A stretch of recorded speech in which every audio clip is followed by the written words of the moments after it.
Ladies and gentlemen, boys and girls, children of all ages, welcome to episode 17 of the Middle-Aged Outlaws podcast.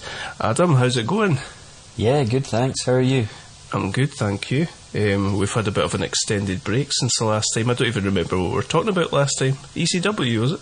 Yeah, I think so. Yeah, it feels like ages ago, actually. It does. I put my hands up, that's my fault. We've been away for an extra week with the kids, so yeah, it's been nice to have a wee break. What have you been up to?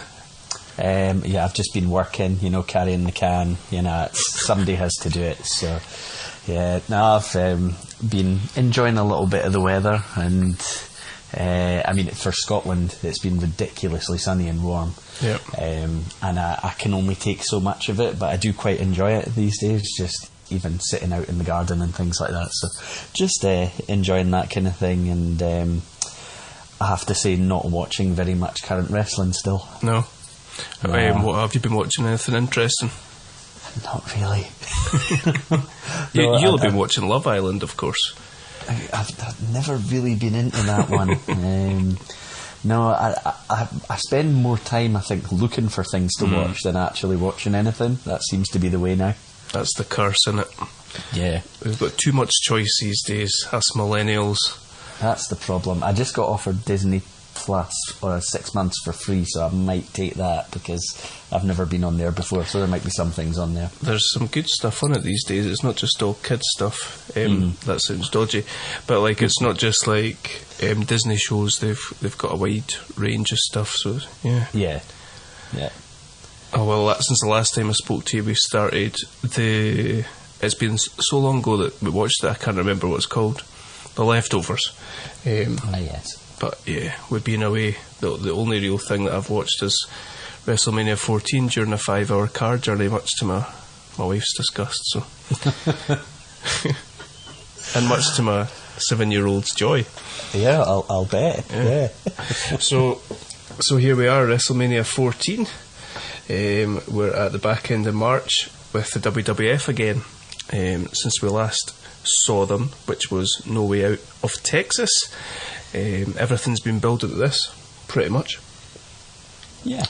So we said the last time during our ECW episode that we were probably going to come to this podcast a little differently to some of these other shows that we've just kind of been going through and talking about what's been happening in advance of the show, how the pay-per-view went, and then the sort of fallout from it afterwards.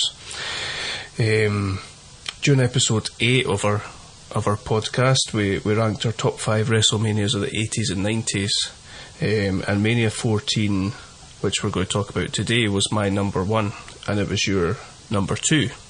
Yep. So we've talked about it at relatively great length already, and as far as I can remember, we did a bit of a match-by-match breakdown at that time. Yeah. I can certainly remember us taking up far too much time talking about Aguila versus Taka Michinoku. So we're not going to do that today. There's only so much time that we can talk about Jerry the King Lawler and his insulting lines in one podcast. So we're going to go a little different. We're going to pinpoint a few of the key players and talk about their kind of journey, which is really reflective of this WrestleMania and how WWF were doing things at this time. I've written down here that this is arguably the most pivotal WrestleMania in the company's history. How do you feel about that? Yeah, I think it's probably accurate. They're right on the brink of the Attitude Era, which is probably underway, but it's still pretty early doors for it, and some of the major players are just about to emerge, really. Yeah. And this WrestleMania and the show after are kind of certainly the crowning moment for Austin, which we'll talk through. But so much happens in terms of storyline that really put some of the huge players to the forefront of the show. It feels like a pretty big moment. It does. It's something that the WWF, and I've heard Vince talking about it before, about WrestleMania is a kind of end of season, and the Raw after WrestleMania is the start of the new season. And traditionally you'll get storylines will finish up and they'll come to a sort of natural end at WrestleMania. You'll have the sort of blow-off matches of feuds that have been building up all the way towards this, and then the night after you sometimes get some surprises, some returns, people showing up that you don't expect to, and certainly an opportunity for new storylines to kick off. And so that gives us a good opportunity here, I think, to dig into to dig into that, and to dig into where people have come from and where they could potentially go. Obviously this isn't all new to us. Both of us have watched this sort of era of wrestling, but I don't remember everything. I'm sure you don't remember everything as well. And trying to think where people might go, it's kind of fun, just sort of hypothetically thinking this could be where this person might go, and this could be where he might go, so we can do a bit of that as well. That's fine. And I'm similar. There's some things I do absolutely remember, and actually the WrestleMania, 'cause we watched it not that long ago, even before preparing for this, that was still pretty fresh in my mind. There were bits of the Raw after that I remembered happening, but even then, we exchanged a few messages through the last couple of weeks, and I don't think either of us could clearly remember where things absolutely go from here. No. Some of the setups quite obvious in terms of long-term direction and things like that, but we mentioned I wonder who's on the next pay-per-view, because we couldn't quite figure that out that easily, certainly at the top of the card. Yeah, absolutely, and I have to admit that I've went ahead and had a wee look, and been quite surprised at something, but then sort of remembered, and we can talk about that as well. Okay. So just reflecting on obviously us watching up to this point, and it's only been 3 months worth of pay-per-views and wrestling that we've watched in 1998, but I think for both of us we would feel that WCW is we're warming up to WCW. I think that we knew what we were getting from WWF, although I think we've both been surprised at the kind of shallow depth of the roster that there is. But it is surprising to me that we're still within that 83-week period of WCW dominating the ratings. Although 2 weeks removed from the Raw after WrestleMania is when the tide turns and WWF finally win the weekly ratings war. I think it actually stays quite level pegging for a while as well after that, and then obviously it only goes one way long term. But I think there were a few kind of high ratings from both shows for a good run of weeks after this, and you can see, some of the storyline.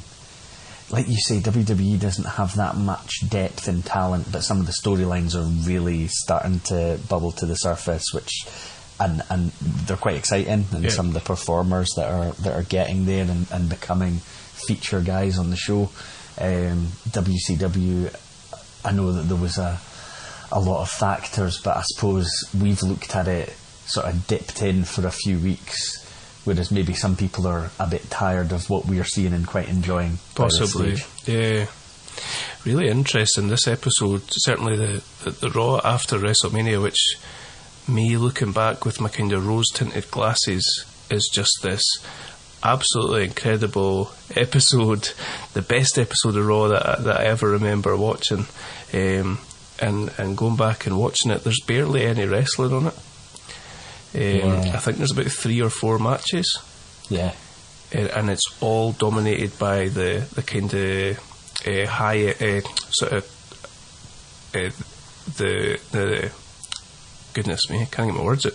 It's all dominated by the feuds that are going on at the top of the card. Christ, right. I got it out. Got there eventually. Austin, DX, that's what absolutely leaps out to you, because it's Austin, DX, and then we can talk through as well the situation with The Rock as well, which it's not right at the top, and probably neither is Triple H at this point, but we know where they're going with it. But when you look at it, it probably it looks to me like you've got Austin, and you've got guys like Undertaker as well, who you know are still there and you can put at the top of the card at any time. But it feels like there's a little bit of a gap between the very top and the next guys, and I think a lot of the next few months is about getting them ready, getting them in position, because they kind of need to get there quite quickly. Yeah, definitely. And something that I'm also it's really interesting to look back now, and maybe we should get into it. Just check our notes to see. So some very short background. WrestleMania 14 coming to us from the Fleet Centre in Boston, Massachusetts. And the only reason I say that is because I was really laughing during the Undertaker Kane match. There's a guy in the crowd and he's got a foam Austin middle finger hand, and he's screaming at Paul Bearer and giving him the finger with the foam finger. And it's just that Boston, it made me think of that scene in Ted where he starts speaking in the Boston accent and he's going, Bearer, hey Bearer, and giving him the middle finger. I wonder what, well, Paul Bearer's probably just sweating and shaking his mouth, but yeah. Let's do this. Let's jump in. The first person that we agreed that we'll talk about is Owen Hart. Yeah. Do you want to start off, or do you want me to start off? I'll start off just in terms of sort of giving the little bit of background in terms of where he is at the moment going into this. Excellent. So Owen is the remaining Hart after the Montreal Screwjob took place. Just, what are we talking, 6 months before or something like that, maybe even less time than that. He is being portrayed as the sole survivor. I think, do they refer to him as Blackheart in this run as well? Yeah. He is a guy they were, I think, keen to make the most of after all the controversy that happened before. And you've got him, I don't know that they reference it on screen or how much they reference it, but there is a little bit of logic to him having animosity with Triple H. He obviously is Shawn Michaels' buddy. Shawn Michaels is the one who benefited from what happened with the screw job. Obviously later we know was in on it and all that, and Triple H was in on it as well. But just from a storyline point of view, I think it was quite natural for those two to have a bit of a feud. We've gone through a story where he has exchanged the European Championship with Triple H, and then Triple H has had an injury, but they've still kept their storyline going on between the two of them. We talked, I think, a little bit at Royal Rumble about the fact that Triple H had played his part in eliminating Owen, even though he wasn't involved in the Rumble match himself. Yep. So I think they're playing up Owen as this loner, and he's obviously going up against an element of a group, which is, the odds are not in his favour here, and we're going to see him facing Triple H at Mania for that European Championship. Yeah, and you framed it in quite a positive way there. I feel that Owen can probably I should probably not speak in that tense, but I felt sorry for Owen, and that this felt like a really good opportunity. What happened with his brother obviously felt like an opportunity to kind of thrust him forward and thrust him into the next sort of tier. I feel like certainly he's competing for the European title here. There's a good opportunity to kind of see what he could do at the top level of the card. Throw him in there with Shawn Michaels, and I don't know if they got cold feet. Obviously Owen came back, I think in December, at D-Generation X in your house and attacked Shawn Michaels, and from there it kind of got passed down to Triple H. It does feel like they didn't see him at that level. I'm sure I've heard Bruce Pritchard speaking about this previously, and he wasn't saying it in as many words, but I think what it came across as they knew Austin was going to be the guy, and that's where they wanted to get to, but he couldn't really give an explanation as to why they couldn't have. I mean, nobody's asking for Owen v Michaels as main event of Mania. You know, you can still get there. They could have given Owen an opportunity for a programme, you know, just a few matches with Michaels, but it never really happened. No, it's strange. You've got. I can't remember how the Undertaker programme came about. Obviously, the Shawn Michaels and Undertaker were feuding round about the back end there, because they had the Hell in a Cell, the first ever Hell in a Cell match, didn't they? The back end in '97. Stick Owen in against Michaels at the Rumble. If Triple H has to get involved, then you've got a hook there. But I suppose that's neither here or there. The thing is, they were apparently desperate to keep him as well. He was, you know, all due respect to the others, but they weren't trying to keep Bulldog or Neidhart. You know, they wanted to keep Owen, but listen, they should have watched Bulldog's WCW pay-per-view debut. Then they might have been rethinking that. I can see why they would want to keep him, because he's, you know, very skilled performer, as well as being able to use this story of, you know, his family have been wronged. But I think had he been around a few years later, and I'm sure we've discussed this before, he might have got better opportunities to work with other really skilled wrestlers, and that might have given him the platform to get to the top. Because when you think about, you know, Chris Benoit, Eddie Guerrero, Kurt Angle, performers like that'll be in the not too distant future. Couple of years. And what he could have done with guys like those. Absolutely. It's almost like with Owen, and we'll see this as we go forward, I guess, but it's almost like with Owen, he doesn't really fit in the direction that they're going. Or that they can't see him fitting in, and I can understand why. And I know that there were instances, the timeline wouldn't be quite here, but it's probably not that far away, where he was reluctant to do storylines that featured him with other women and things like that, and I don't know if they just felt, well, if he's not keen to go that way, then it's limiting what they feel they can use him for. Maybe they wanted to put him in an angle with China. Maybe it wasn't women, it was just that it was China they were wanting to put him in the angle with, and he was just like, nah. There was something I heard about where, do you remember when he was aligned with Jeff Jarrett? They were a tag team for a little while, and they were with Deborah. There was supposed to be some sort of storyline where Owen ended up kind of stealing Deborah away, but he nixed it. He just didn't have any interest in that kind of thing as even a storyline. And maybe if you say no a lot, opportunities start to trickle away. Absolutely. Thinking about their match at Mania, and not going into too much detail, but it's a really good match. I would say it's a highlight on the card, but on this card you struggle to find something that's not a highlight beyond, you know, like starting from this match, beyond the light heavyweight title match. This is a real cracker. These two obviously had really good chemistry together in the ring, and the whole aspect of China being handcuffed to Commissioner Slaughter and them having a chin off at the side of the ring was pretty good.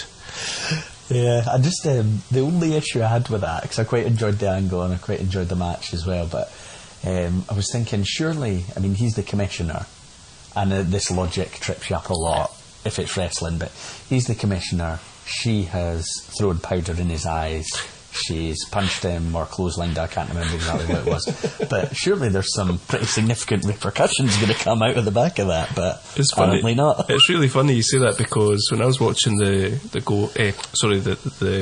Raw after WrestleMania, I was thinking that no mention of China forearming and smashing up this guy that's supposed to be some sort of authority figure. No mention of it. Poor Commissioner Slaughter.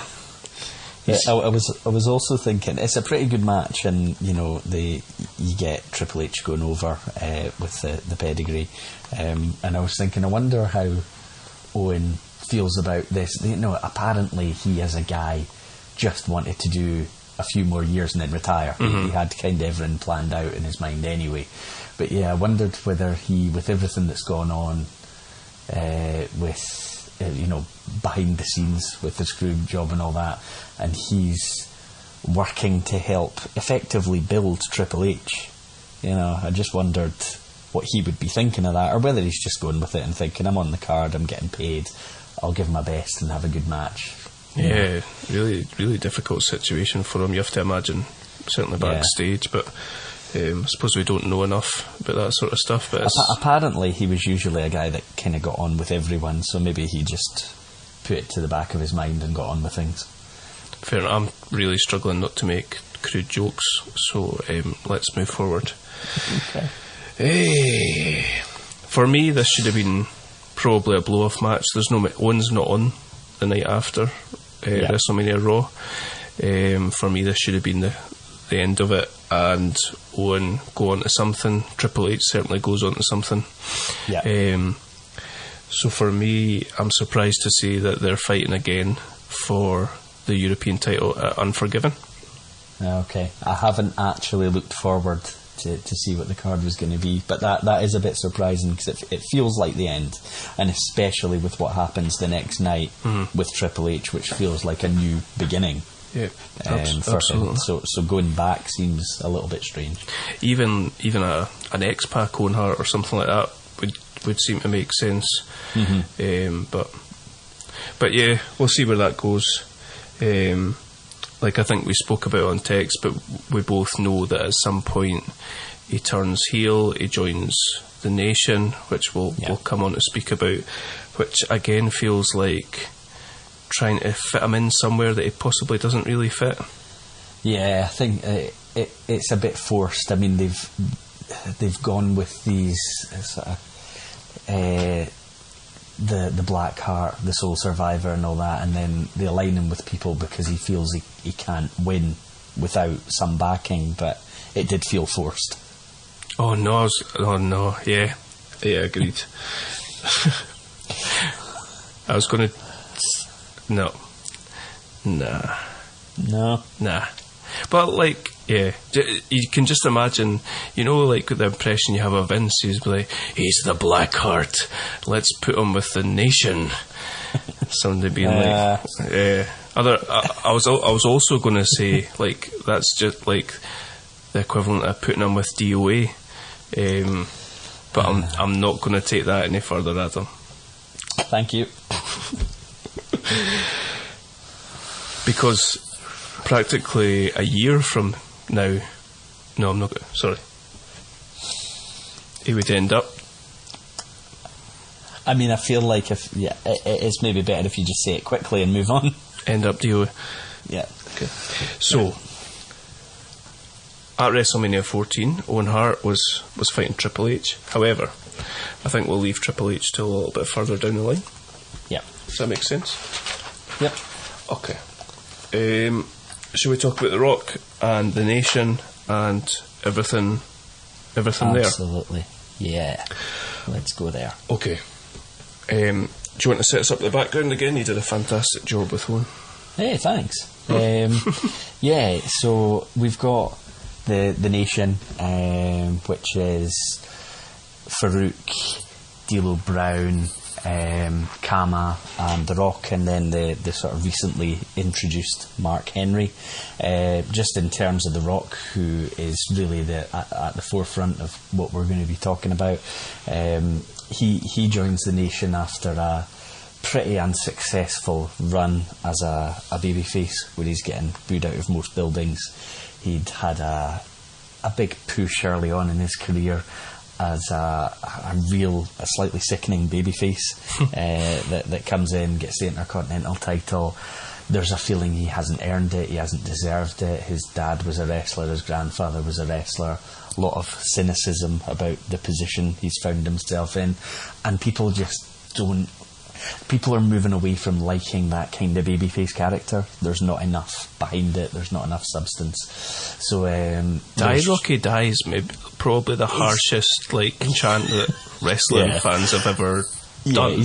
He's been subjected to that chant, and then so he gets injured, and then he's making his comeback, and they pitched him, I believe, unless it was his idea, I'm not too sure on that, about being a heel when he comes back, and basically that gives him license to, have a bit of a rant about the frustrations about the things that were chanted to him, like Die Rocky Die and that kind of thing, and he joins the Nation, and he's quite a good fit there. He's a part of it, but he still has the opportunity to shine and stand out just as he's coming through and developing, and then he is going to get another run with the Intercontinental title. I believe he gets that when Austin's basically being moved away from the Intercontinental title, and I don't think he even wins it from him, does he? I think it's kind of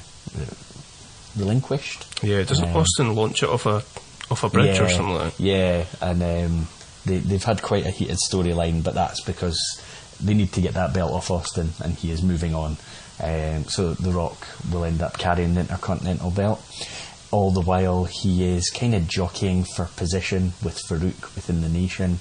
The Rock has some ideas a little bit above his station, and he's really it's become clear that he's trying a lot of the time to undermine the leadership of Farouk, hilariously in a lot of points. We talked about that eye roll at the last pay-per-view. I mean, it's just brilliant stuff. He's got Farouk getting more and more frustrated with him at his antics, and you've got that going on all while his real Intercontinental title storyline is going on, which is with Ken Shamrock, and we've already had a match where Shamrock should have won the title, or could have won the title, and I believe that's the one where The Rock hits him with the brass knucks, then puts them in Shamrock's shorts. In the tights, yeah. In the tights. Really good finish at the Rumble. Shamrock gets the win, The Rock tells the ref checks him, overturns the result. So it feels, as we're going into the Mania match between the two for the title, that Shamrock's really got the upper hand, and you're just kind of waiting for him to get his win. And it's not really that The Rock's playing you get the cowardly heel champions who can't really hold their own and somehow just escape with it. Their matches tend to be pretty competitive and pretty back and forth. It's just like Shamrock just has the better of him each time, but then ruins it for himself in a lot of ways, which plays really nicely into the Mania match that they've got together. Yeah, and again, much like Triple H and Owen Hart, these two have got cracking chemistry. Yeah. Clearly they just work brilliantly together, and I think if any match on this card was to go forward, I'd like to see these two go again. Again, another sort of inventive finish during this match, although probably less so as the Rumble finish, which you just talked about there with the brass knucks, but Shamrock wins the match pretty fairly. The Rock taps out to the ankle lock after Farouk's had the chance to help him out and decides not to bother, mirroring kind of what The Rock did to him on the Raw previous to WrestleMania, where he came out with a chair. Farouk told him to go away, and The Rock gave him the eyebrow and smashed him over the head with it. I think, was he fighting Shamrock or? I think so, because every chair shot tends to go to Shamrock, so yeah, probably. I really enjoyed that actually, with the Rock doing the chair shot to Farouk, because they're still trying to sell it as, is it possible he didn't mean that? And it's so blatant, but because of the character The Rock's played, it just kind of works. Absolutely, like taking the time to do the eyebrow. It's so over the top, but it's brilliant. Yeah. Totally. So The Rock taps out. We've got a new Intercontinental Champion. Why does Shamrock snap? Just because he's Shamrock. Yeah. Starts tossing referees about the place, and he won't relinquish the ankle lock, will he? So originally he won't release the ankle lock, and even when the refs like physically pull him off, he goes back to it. He'll shove them out the way and then apply the ankle lock again, and then I think at the point that the announcement's made, that it was made in a really strange way. Yeah, it's like one of those Finkel moments where he just shouts someone's name. Yeah, he just shouts, and still the Intercontinental Champion, The Rock. He doesn't talk about it. He then comes back and says the referee has reversed his decision, yep. And it's because Shamrock won't release the ankle lock. But I think from that point onwards, that's when Shamrock maybe starts suplexing all the refs and officials and things like that. There's a guy in the ring, this is quite random, but he's surrounded by referees and Pat Patterson, I think, and a random guy in a brown suit, and all these refs are taking class bumps with the suplex, the belly suplex, and this guy in the brown suit is hamming it up to 100%, and he gets thrown with the suplex, and he doesn't sell it very well, and he's rolling about over the shop. I always think to myself, who is that guy? Absolutely ridiculous. Never seen again. Nah. Tragic. That man was Roman Reigns. Unbelievable, but true. Just to go back to the way that The Rock's being built here, he feels very much to me like a sort of highlight of the roster. He's in I think it's him and Austin are the final two in the Rumble, I want to say. Yeah. If they turned around and pushed him right to the top of the card, he would have fit in. He would have fit in straight away. There wouldn't have been any issues, I don't think. His character development, as far as the way that he talks and his mannerisms and all that, you can see he's been. It seems like he's been given a lot to do himself, and he's playing with it, and I feel like the character, we've spoke about this before, it's the same as the middle-aged Outlaws, like the characters they're sort of there before they were there, sort of thing, and the little bits and pieces are coming out. Yeah, I like it. Did you intentionally call the New Age Outlaws the middle-aged Outlaws? Oh no, I didn't. Did I? Unless you meant our character was really coming out now, which, you know. It's good if you get more used to saying middle-aged than new-aged. I mean, now they are, though they're probably past middle-aged now. Fair point. But yeah, like he's the little interview that he has with that Jennifer Flowers. Like it's not by coincidence that they're giving him that sort of platform and showing off the character, showing that he can do it. Yeah. And it's obviously no coincidence that by the time the end of the year comes around, I think he might be champion. Is that right? Yeah, I think that's right, because I remember being really shocked by the timeline being quite as short as it is, because I mean, one of the things we talked about is maybe the sort of lack of top tier heels, or what feels like a lack of top tier heels, and you can tell he's on his way. They've basically strapped the rocket to him. Pun not intended. Owen Hart. But I've got a really weird image in my head. But I suppose there would have been the risk. You can't just feed him to Austin straight away, because the temptation would be for Austin to have a really long run as champion, and we'll talk about him later. But they kind of need to protect The Rock to some extent. He needs to have his success, because that's going to help build him. Yeah, and this is a big sort of shining light for me on what they were able to do then and what they aren't able to do anymore. Somebody like Cesaro shows a bit of something. They decide they're going to push him. He gets one shot at the title, and then he's not heard of.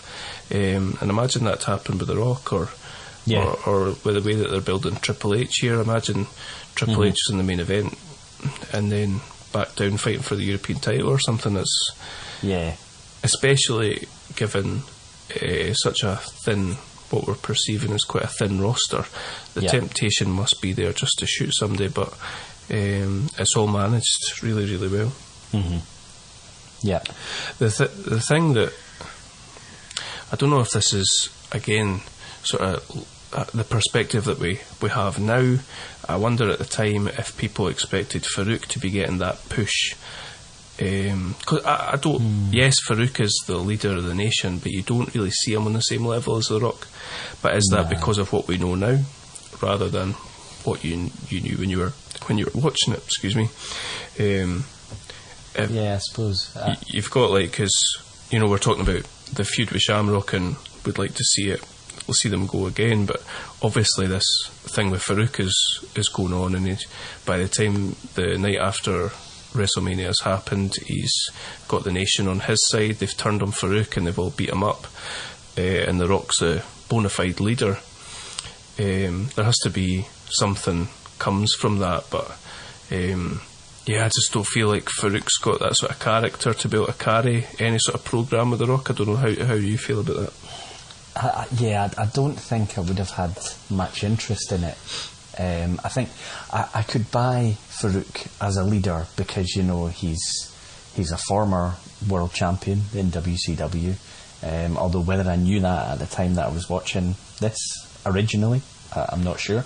But they sort of play up the fact that this is somebody you're supposed to respect, which is fine. That's one thing, but it feels like his time's gone a little bit. It's moved past him, and he's been usurped. And he's, to be honest, I mean, I was never all that enthusiastic for watching any of his matches, but I think it would have felt like if he had a long programme with The Rock or something like that, I think that would have just been dragging The Rock's heels a bit from here. Yeah, agreed. From here, I believe we get a Nation of Domination versus, I want to say, Farouk, Shamrock, and probably the logical person would be Steve Blackman. I think that's what we get at the next pay-per-view.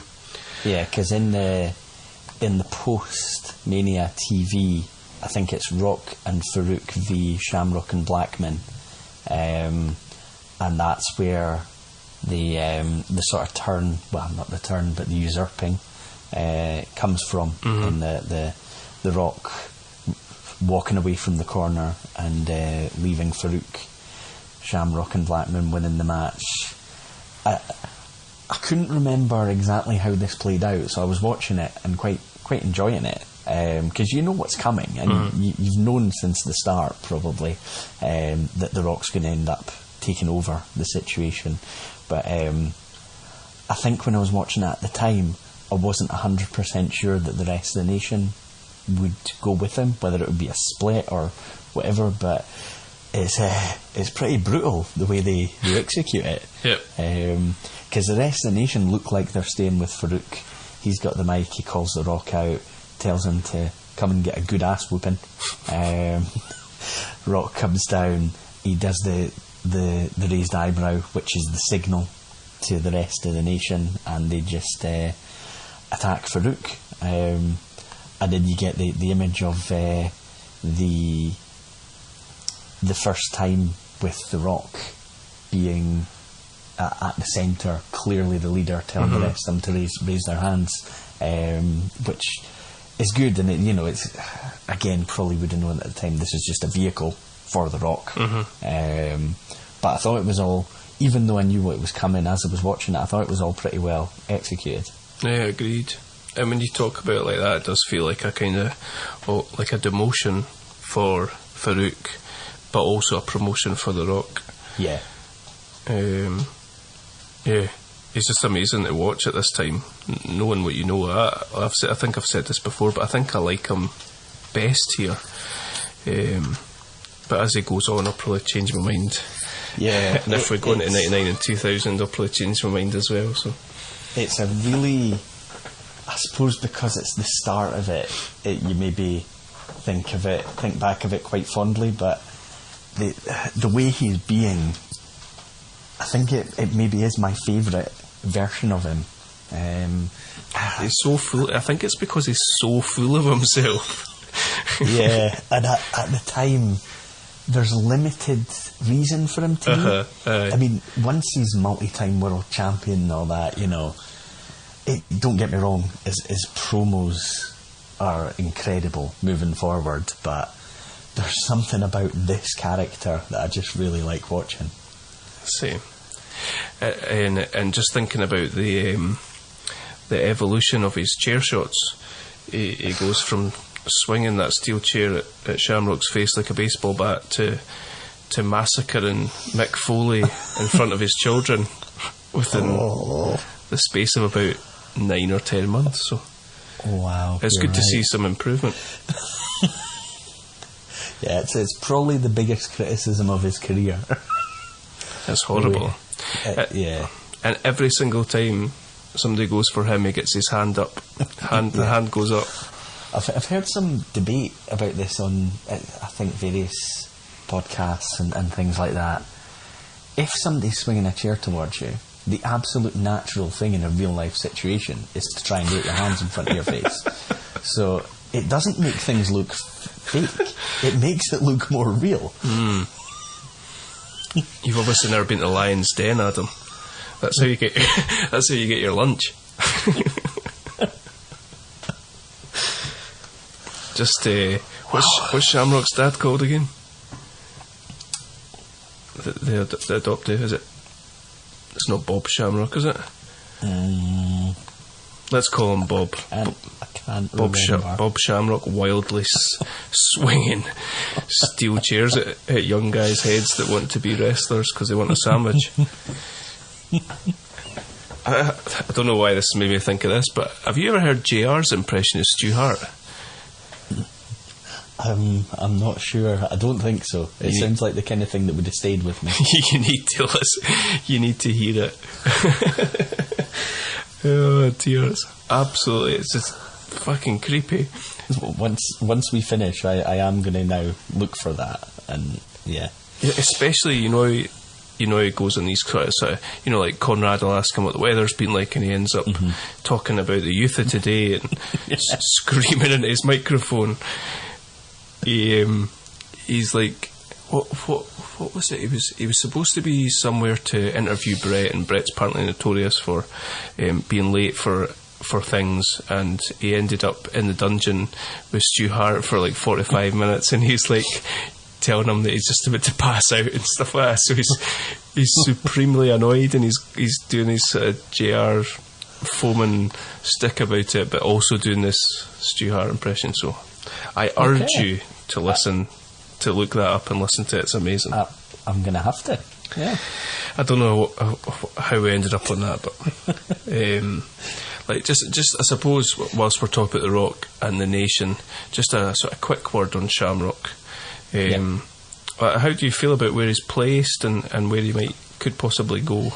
So at the time, I really liked the character. I thought he, as what did they used to refer to him as? Was it the most dangerous man? World's most dangerous man. World's most dangerous man. And this guy that did seem capable of beating anyone and everyone. I used to question why he was never in, I'm not saying have a run as champion, but even really in the picture for a world title, because he did seem like this guy that they built as he can beat anyone. I think probably held him a little bit back was lack of ability to deliver promos, or I certainly see it that way, because they never really asked him to do it, but I assume that was because they didn't feel he would have been able to put himself over the way they wanted to. But I liked him against The Rock. I think, like you mentioned, they had good chemistry together. I think I always felt after this he just kind of faded into the background a bit.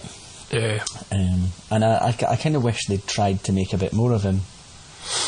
Yeah, I think I agree with you. I feel like he's got that credibility that surely it wouldn't have been shocking to see him challenging like maybe him. I think him and Shawn Michaels did have a match at that D-Generation X in your house, but not shocking to see him being able to step up and challenge, especially if you talk about his UFC and his credentials fighting in Japan and things like that. So I feel a bit like you. Like, I was just thinking, you know, like we've talked about Cornette being involved in that NWA angle.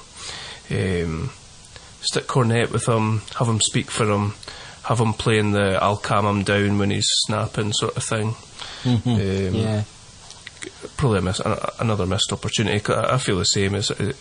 He almost sort of fades away here. He's always round about the sort of intercontinental matches, like the Val Venus and others that are round about there. But yeah, there was never. You never really thought he's one of the. You know, you can see Triple H and The Rock and others like that moving up the way, but you can never really see that with him. Yeah. But yeah, we'll see where he goes. He's probably going to get pulled into this Nation and Farouk and Rock stuff, but we'll see where it ends up. Okay, I think next logical step is Undertaker and Kane. Yep. Do you agree? I do.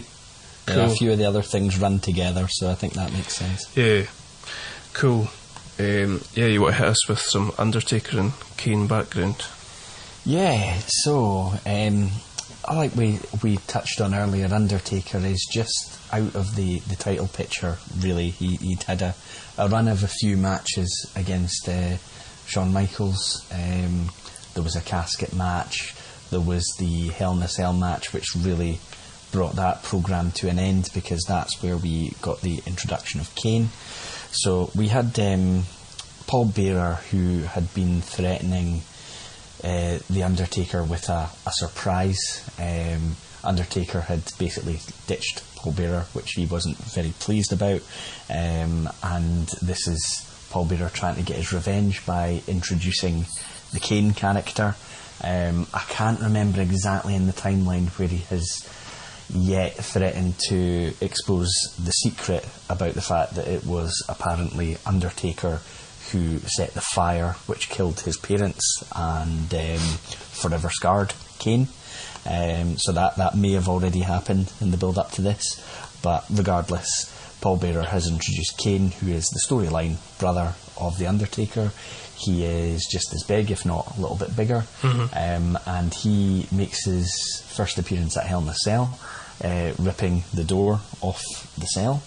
It's actually a really good, intro for a new character, and it was a very good tool for moving Undertaker out of the title picture without really hurting him. And obviously that lets them go in the Stone Cold Steve Austin direction, because I think Michaels is the guy they would have wanted Austin to take the belt off. I don't think it has quite the same impact if it was Undertaker. But anyway, we have the Undertaker really being reluctant to fight his brother. He doesn't want to fight his blood. But Paul Bearer and Kane, Paul Bearer verbally and Kane physically, keep getting involved in situations with other performers and basically telling Undertaker, the only way Kane's going to stop attacking everyone else is if you accept the match. And Undertaker eventually gives in and agrees. So we've got a few storylines of, it's a little bit much for me, some of these, of things like Undertaker in a graveyard, talking to his parents, apologising for what he has to do to Kane. Hold on 1 second, right? At what point did Paul Bearer stop being Undertaker's dad? Now, somewhere in between like when we were children in 1998, clearly. But he was his dad, wasn't he? Well, that was one of the stories, but I can't remember if that's already been told. Or it must have been if he's talking to his parents' grave. What if it's a different Paul Bearer? That's why he doesn't wear the makeup.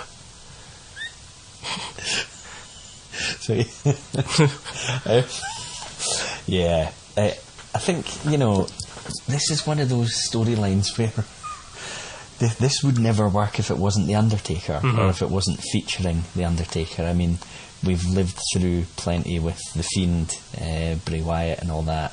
I think you need...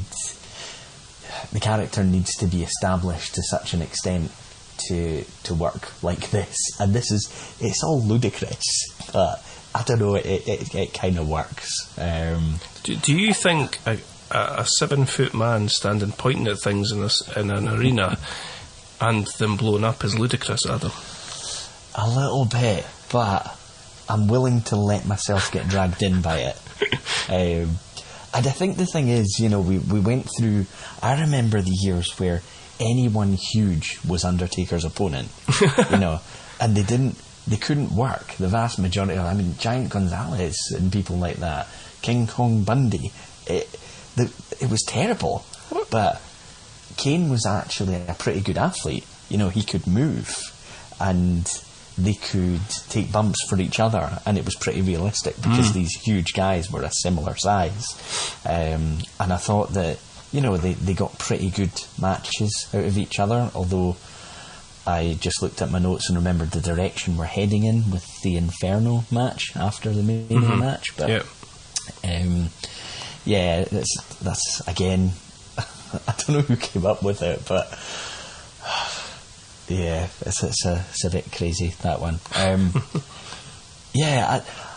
do enjoy this storyline because it's two brothers. Oh, did you ever hear the thing? Vince McMahon believes brothers would never fight, so he hated ever having brothers fight each other. Yeah, this has been said on many a podcast. Didn't Vince fall out with his brother? Yeah, apparently he didn't speak for years. Rod McMahon? Was it Rod? Yeah, it could have been. It's apparently a thing. He hates brother v brother. He's not into that story at all. We could probably list a high number of brother v brother matches that they've booked. Yeah. That's bizarre. Apparently he needs to be talked round or talked into them. He doesn't like the narrative of it. Apparently Vince didn't know what a burrito was either, so okay. So that's really background of where we are, and I believe Mania's their first ever match between the two of them, and that's they go on to have so many, but it's quite a big thing. That being their first ever match. I don't remember it being a spectacular match. I do remember Pete Rose coming out and cutting a heel promo, and then this it's a proper heel promo.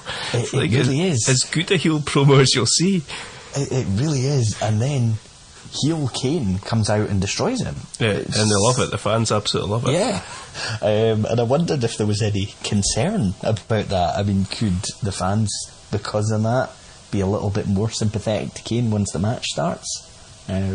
Which isn't something they would want, I wouldn't have thought. I think because they've had him coming out and destroying random people, that it's all part of the sort of... he doesn't care who the person is. It's all a means to an end for him, I suppose. Yeah. They have their match at Mania, which obviously Undertaker wins because he's going to hold that Mania winning run for quite some time. He had his really long entrance with the Druids and all that. And something that you've never mentioned as part of this sort of build-up is Undertaker and Shawn Michaels have quite a fun casket match at the Royal Rumble, and again Kane and Paul Bearer interrupt it and put Undertaker in the casket. Did it interrupt it, or is it afterwards? It's one of the two. I think Michaels wins the match. I can't remember if they... I think they do. I think they play a part in getting him in, then Michaels closes the lid. And they set Undertaker on fire, and Kane gives him the victory V's. And Undertaker's rarely seen for much this build-up to WrestleMania, really.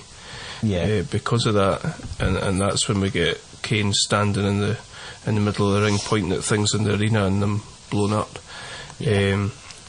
But like you say, I think because it's the Undertaker, you kind of just put it into this wee compartment in your brain that's like, well, this is part of that, so it's okay.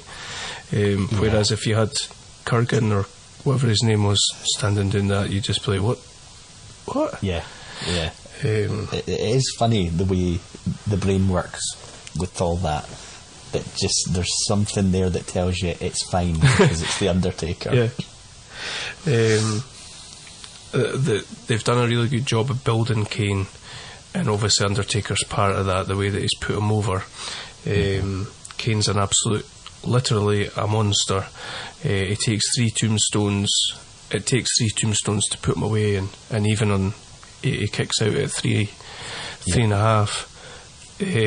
So we're not done with this yet, clearly, and like you said, we're going to Unforgiven for the Inferno match. From there, I don't remember where things go at all. I do know that there's a really good Undertaker versus Stone Cold match at SummerSlam this year, but right. I can't remember where else we go from there. You know, we've talked multiple times about being a thin roster, and there being a bit of a lack of heels for a new champion.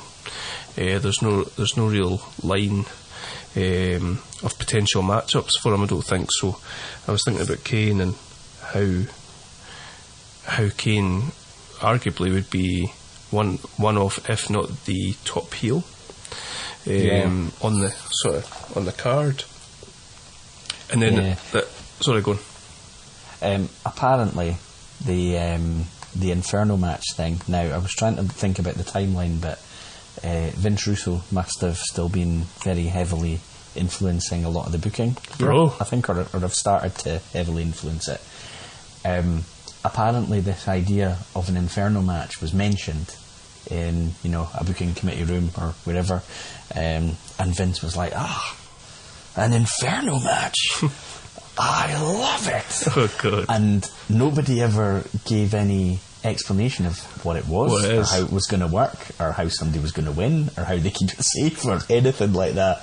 But basically they left the room, and the creative people were like, we have to figure out how we're going to actually... This is a really not interesting tidbit at all, but I can remember my cousin and I playing through either No Mercy or WrestleMania 2000 on the N64, because we dread that if you win the title with Undertaker and then defend it however many times, that Kane will then show up and challenge you to an Inferno match, and we could not wait to see what an Inferno match looked like on the N64. So we did it, and we defended the title like 5 times or whatever it was, and it never happened. And it literally cost us hours and days. So I cannot wait to watch that Inferno match. Do you remember watching it? Yeah, I do. I just remember being a little bit underwhelmed. Oh, really? Yeah, because it's like it looks so controlled, like the flames, and it has to be. You know, obviously it has to be. In real life, you couldn't do it any other way. But I remember being like, They should have James Hetfield be the guest referee, or Michael Jackson for that matter. That would be amazing. They would have had to splurge on Michael Jackson. Not the first time splurge and Michael Jackson has been said in the same sentence, Adam. Yep. Where do we end up going on these weird... I feel like when you say we, you know, that's taking some liberties. My bad. Okay. Yeah, so the thing I was thinking about Kane, as far as a top heel is concerned, is he's portrayed as this monster. We don't know very much about him apart from the fact that he's here to seek revenge on the Undertaker. It doesn't make sense for the night after WrestleMania for Kane to come out and attack Stone Cold, and Paul Bearer say he wants the title. It doesn't, like, a person, a monster that he's being portrayed as, doesn't really care about the title. I agree with that. So again, quite sensible booking as far as keeping away from the title. Although I think I can remember King of the Ring, we get a first blood match between Austin and Kane, don't we? Yeah. But yeah, at this point in time, temptation might have been we're really short, as Shawn Michaels is done as far as we know. Yeah. Who can we sort of throw in there? But again, they've kept their powder dry, as you like to say, and we've got another good character being built. Yep, definitely. Anything else you want to jump in about Undertaker and Kane and where they go? No, I don't think so. I think what you know coming out of this is that regardless of the sort of individual storylines, and you know they both have elements with Austin coming up and things like that, I think you know that this is going to be a very long running situation between the two of them, and I think certainly from memory I remember thinking, well, I'm alright with that actually, because we've only seen one match. This feels like it can be the beginning. We talk about the WrestleMania being like the season finale, but it still really feels like this has legitimate legs, like they're not flogging anything by keeping this going for a while. I know obviously it ended up going on for years and years, and after a year or so of not working together, they would have some sort of collision or team for a wee bit and then break up and things like that. So yeah, they're forever going to be in each other's careers, really. Yeah, I think that makes sense, especially if you're talking about them being brothers and all that sort of stuff. It makes sense for them to kind of be interwoven. The only thing that I had a slight issue with was like I'll be interested to see how they separate them. Because like we said before, Kane's sort of existence in this world is the Undertaker. It's almost a bit like the Joker and Batman, and without Batman, the Joker doesn't really have a sort of reason to be, and like you might get yourself in a position where Kane's a bit like that, and is there appetite to see him really being involved with anybody else? But like obviously he's had as long a career as anybody, and clearly they did a really good job of negating that. So yeah, I'm interested to see where his character goes. I do like Kane. Okay, doke. Shall we go to DX and Triple H and the Outlaws? Yes. Yeah. Okay. So this is all a bit jumbled. Do you want to have a bash at pulling it all together? As far as, I suppose, start with Triple H, and we can chuck the Outlaws in, I suppose. Yeah, that's fine. I'll try. If I end up jumping a little bit, apologies for that. I think we mentioned just before we started that a lot of this is so interwoven, and looking across the three shows, the end point is pretty different for a few of them than where we start. Triple H we've got, who is very much, second in DX. You've got Michaels as the leader, you've got Triple H as his Robin sidekick, absolutely. Yeah. He's being built as a single star, but he's not there yet. We talked about the fact he's got an ongoing program with Owen Hart. Some of that involves, Shawn Michaels getting involved and things like that. A lot of the promos that they deliver between them as DX, you get they'll both say their piece and direct it at whoever they're in the program with at that moment. So that's obviously, like we mentioned, it's Owen Hart for Triple H. Michaels is talking a bit more about Austin and a few other bits and pieces here and there. It feels like he's slowly elevating Triple H. He has his Mania match, which we've talked about from the Owen Hart point of view, but I think most people would have been thinking at the end of WrestleMania, where does Triple H go from there, really? Yep. He has, without going into too much detail on the Shawn Michaels thing at this stage, Shawn Michaels is gone once this event's over. He's well, I don't know if we ever thought he would be back, or if we knew if we would see him again. So Triple H finds himself in a bit of a situation where he has to take control, which he starts on the post-Mania Raw.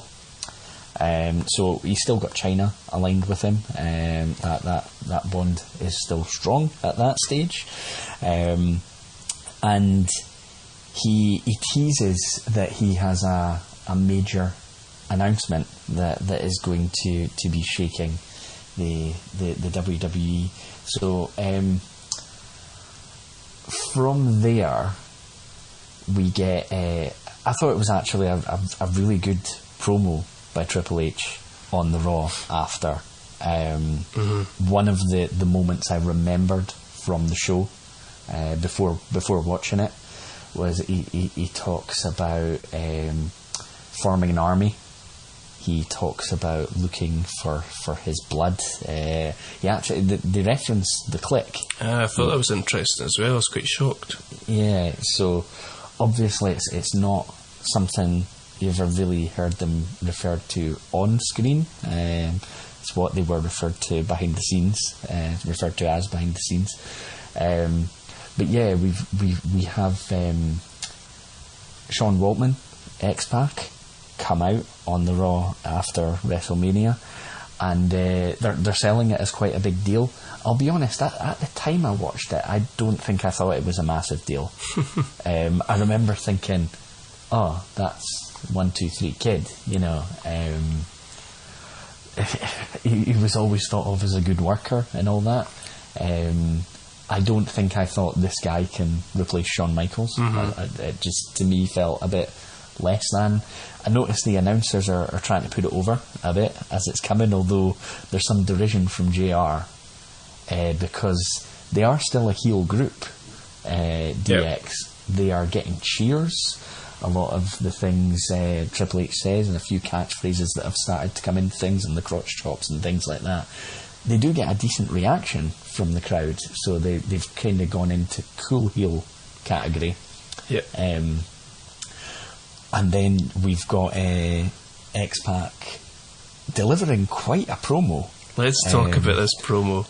Yeah. It's amazing. This is amazing. Sorry, go on. Was this fresh in your mind? Did you remember how this went before you rewatched it? I remember, I knew that he called out Hogan, and I knew that he said something about his head being up Bischoff's ass. Yeah. I don't remember him talking about Nash and Hall and saying that they were held. Was he saying they're being held hostage by Eric Bischoff or something like that? Yeah. So X-Pac has been fired by WCW while injured. I think it takes a wee while for him to actually wrestle, rejoining, because I think he's still hurt. Right. Okay. Do you know why he was fired? I'm sure I have known at a point, but it's not springing to mind right now. It's surprising. It must have been something, you know, like there must have been a legit reason, because obviously he's in with the boys that are basically running things in WCW as far as the Click's concerned in the NWO. Yeah, I think he was annoyed at the time that he was fired while injured, you know, similar to what we've heard about happening to Austin at a point. Basically sat at home recovering and gets a package delivered or something that's got his papers and all that in it.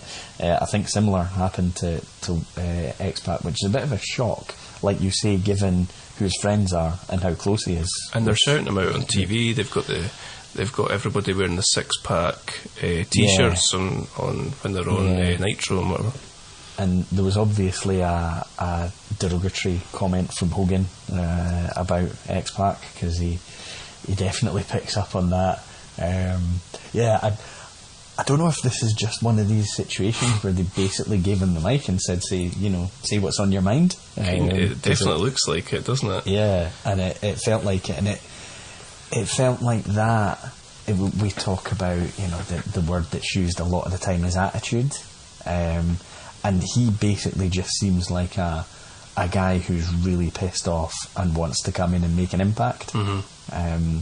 And the fact that, you know, and again at this stage I don't know who would have known, whether it's just what they call, you know, the smart fans, smart marks, who would have known that he was real life friends with Triple H. They were all in the group together. It probably is generally known. And it makes sense when we get there, because obviously we've another element of this to talk about. I do remember the first thing that went through my mind is Triple H and X-Pac isn't as strong as Triple H and Shawn Michaels. It felt weaker. Now the positions have changed. X-Pac is, now he's there to be effectively in the kind of role Triple H was filling. Yeah. He's the sidekick. Yep. Triple H is going to be the leader, and that comes across pretty strong in the promo as well. He kind of buries Michaels a little bit, Triple H. Yeah. But I feel like he needed to do that to establish himself, really. I like the way that they did that about, he was saying I asked him time and time again, is Tyson definitely onside? Is he a lock? He dropped the ball, I think is the phrase that he uses about Michaels. I think if Michaels had been in a better state of mind and maybe state of body, they could have done that a lot more impactful. They could have had Triple H turn on him on that Raw, and that could have been his signal to go away. But that's just, obviously, that's hypothetical booking and pie in the sky. It was it's a little bit sort of undersold, I think, that, I think watching it, we all know that this is Michaels going away, so the question isn't really there, but maybe at the time you're a bit like, so where's Shawn Michaels? Yeah, and now that you've said that, I think that would have been amazing. If Michaels had been able to be there the next night, and if he'd talked about, being screwed by Tyson and stuff like that, and you could have had Triple H almost taking a, this was on you, enough's enough, you screwed up, I'm done, I need to take control type situation. That would have been really good. I think talking real life, Michaels, I think, does come back in different roles. Like, he's there as a commissioner in a few months, I think.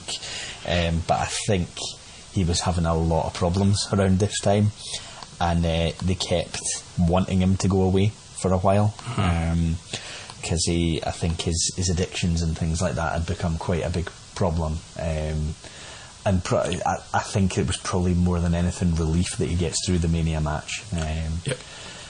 But yeah, we've sort of got the setup here, and I think we're left believing that Triple H, X-Pac and China are the new DX, which makes what comes later a sort of pleasant surprise. Well, I think they talk about recruiting, and I think do they? Okay. because later on, JR sort of does the. He does the Bobby Heenan, and and Heenan says, but whose side is he on? JR does a bit of a, and who's going to be, who's going to be the next members at DX? And it's like, well, nobody's talking about DX, JR. Flaming cock tease. But I think they talk, like, you talked about building an army. I think they're talking about recruiting, and it's almost in a. It made me think about NWO and what they were doing on WCW to a point of it almost aping what they were doing. That's what I thought about. You talked about X-Pac and Triple H is not the same as Triple H and Shawn Michaels, but I think with this promo alone, Triple H sort of levels up a little bit. Yeah, it felt like it, and I think the way I felt watching it when X-Pac comes out, I didn't feel the same at the end of it, if you know what I mean. I kind of thought, well, that was pretty powerful, and it felt big. It felt like a big moment, and I was still probably left a little bit like, well, with these two plus China, can they dominate? Can they dominate in the same way that they did? Because Triple H had never felt like a world title guy. He'd been, he's European champion here, and it's still a little while before he gets to world champion level. But within, this promo, and then, adding a little bit to it week by week, he's feeling more and more like a star. Definitely. As each episode goes, really. And I think we'll move on to sort of the reformation of DX, I suppose, but for a little bit further down the line, as part of this, these next few months, we get a Rock Triple H program, I believe, for the Intercontinental Championship, and that's where you see both of them, where you think like this could be like for the title, this could be the next sort of level. And let's not go. I was going to say something else there, but let's not go any further. We'll talk about the Outlaws. So like up to this point, the Outlaws have been indirectly involved with DX, and they're sort of an informal part of DX sort of thing, where they've been helping Michaels and Triple H out. I think Michaels and Triple H sort of helped them with the Legion of Doom at the back end of '97. They stuck them through the tables, and that led to their match with them at the Royal Rumble, which was questionable. But the Outlaws are very much the New Age Outlaws are very much in the sort of same. I view them the same as the Rock, in that they're their characters before they've become their characters, and they're getting really good heat. They're doing all the sort of sports teams, getting all the sports teams heat, and they're involved in a really good. I really like the dumpster match at WrestleMania. How do you feel about it? Yeah, it's really good. I think I've probably gained a little bit more appreciation for it rewatching it. I thought it was well done and cleverly done, but I think also at the time I first watched it, I maybe didn't have the appreciation of Chainsaw Charlie, because Terry Funk just basically comes in as this old guy who is referenced as having been, other places and been a big success. But when I've gone back and watched some really old WCW stuff, and you see how big a star he actually was. Cactus Jack, when he's the Mankind, as he goes through the Mankind character, and the Dude Love character and things like that, he feels like he became more as he went. So I think going back and watching it now, I've just got a little bit more appreciation for the whole thing. And some of the stuff that Terry Funk's doing, I think we've mentioned before, he's in his 50s round about here, isn't he? Yeah, he must be. Yeah. Some of the stuff he does in that match, and like Foley's just throwing himself about into dumpsters and all that, it's just ridiculous. But it's a fun match, I think, and the Outlaws kind of heal it up, and they make it sort of fun to watch. So they drop the titles, and I think they say that there's a kind of legal loophole that the Outlaws have managed to get a rematch because they didn't use the dumpster that was at the side of the ring, because they ended up going backstage and all that, and they used a different dumpster. So the Outlaws have got a rematch against Chainsaw Charlie and Cactus Jack. And if you'd looked at your TV, that way where you're like, there's only 3 minutes left, like nothing much is going to happen here. They get straight into it. They've pretty much a couple of minutes in, and X-Pac straight out smashing Mankind with the chair as he's trying to leave. Mankind, Cactus Jack with the chair as he's trying to leave. They've got Terry Funk hanging with a chain across his neck on one of the ropes, and Triple H and China and X-Pac are in the ring, and it slowly dawns on JR and King that as Billy Gunn's doing Suck It for about the 400th time, that the Outlaws are now part of DX. Yeah, it really slowly dawns on JR. I mean, King's referencing it. He's basically saying it, and if JR's been the guy earlier who's saying the word recruitment and things like that, and he's not quite picking up on it, that's a bit of a worry. No, I think it's just before the match starts or something like that. He says something like, but who else is going to be the newest recruits to DX or something like that.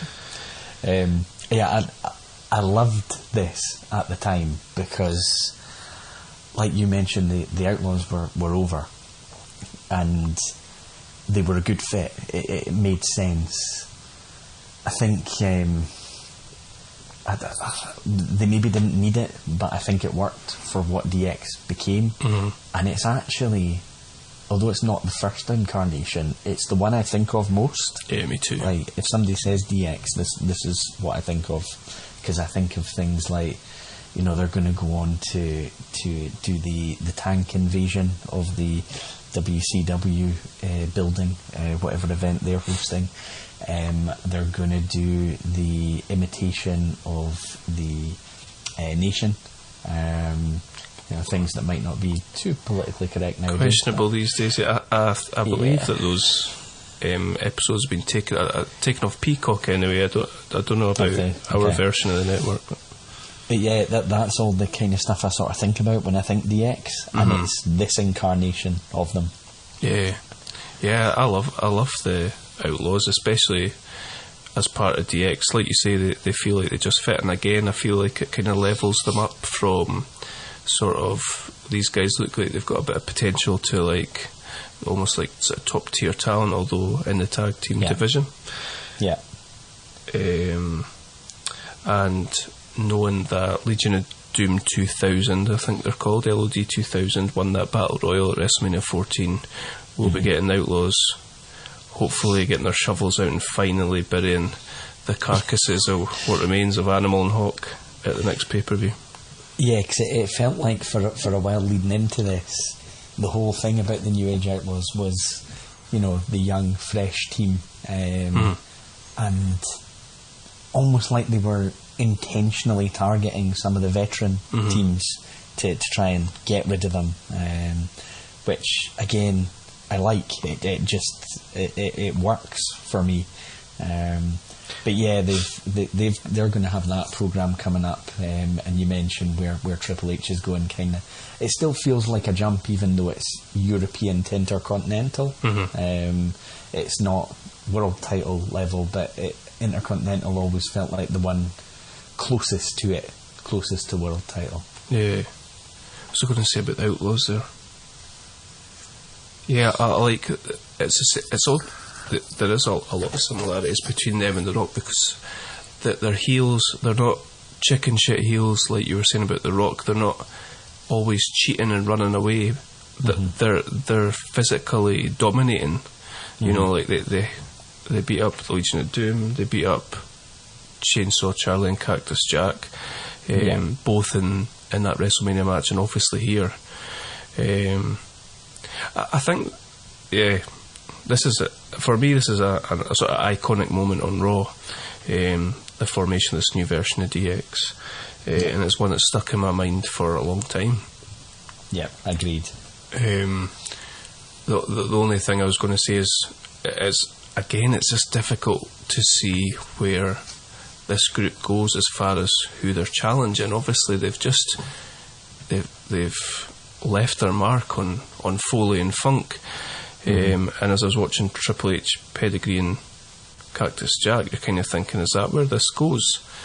To a Foley Triple H programme, because obviously we know what happens in around about 2000. They have an amazing programme, and that for me would make sense, but it's obviously not the way it goes.